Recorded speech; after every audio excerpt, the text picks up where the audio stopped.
Football দলগত খেলা, এই কথা সবাই জানে, কিন্তু কখনো কখনো দুই তারকার লড়াই হয়ে ওঠে পুরো ম্যাচের সবচেয়ে বড় আকর্ষণ। ঠিক যেমন কিলিয়ান এমবাপ্পে বনাম লামিন ইয়ামাল, একজন বিশ্বকাপজয়ী সুপারস্টার, অন্যজন ফুটবলের নতুন বিস্ময়। কিন্তু অবিশ্বাস্য এক পরিসংখ্যান বলছে, নকআউট লড়াইয়ে এমবাপ্পের জন্য ইয়ামাল যেন অজেয় এক প্রতিপক্ষ। সময়ের অন্যতম সেরা ফুটবলার কিলিয়ান এমবাপ্পে, একথা দেদারসে স্বীকার করবে সবাই। 2022 বিশ্বকাপের সেরা গোলদাতা, 18 সালের বিশ্বকাপজয়ী, ফ্রান্সের আক্রমণের প্রধান ভরসা। অন্যদিকে মাত্র 19 বছর বয়সেই স্পেন ও বার্সেলোনার সবচেয়ে উজ্জ্বল তারকাদের একজন লামিন ইয়ামাল। কিন্তু নকআউট ম্যাচে মুখোমুখি লড়াইয়ের হিসাব খুললেই দেখা যায় বিস্ময়কর এক চিত্র। ক্লাব ও জাতীয় দল মিলিয়ে এখন পর্যন্ত 6 বার একে অপরের বিপক্ষে খেলেছেন এই দুই তারকা, আর প্রতিবারই জয় এসেছে ইয়ামালের দলের। এই গল্পের শুরু 2024 ইউরো চ্যাম্পিয়নশিপের সেমিফাইনাল থেকে।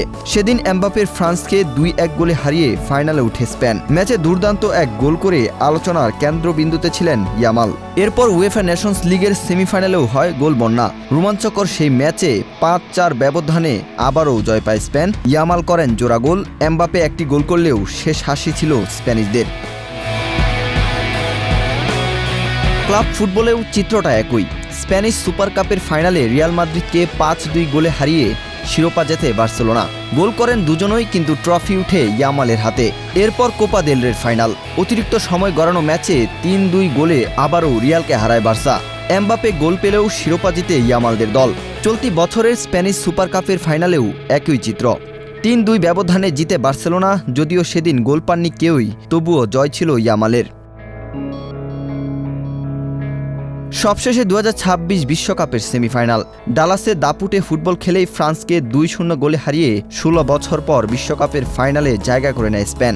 গোল না করলেও পেনাল্টি আদায় করে দলের জয়ে গুরুত্বপূর্ণ ভূমিকা রাখেন ইয়ামাল। অন্যদিকে পুরো ম্যাচেই ছিলেন অনেকটাই নিষ্প্রভ এমবাপ্পে। এভাবেই নকআউট ম্যাচে এমবাপ্পের বিপক্ষে টানা 6 জয়ের অনন্য রেকর্ড গড়লেন স্প্যানিশ এই বিস্ময় বালক। ওয়াহিদ হোসাইন জিহাদ, বাংলাদেশ প্রতিদিন।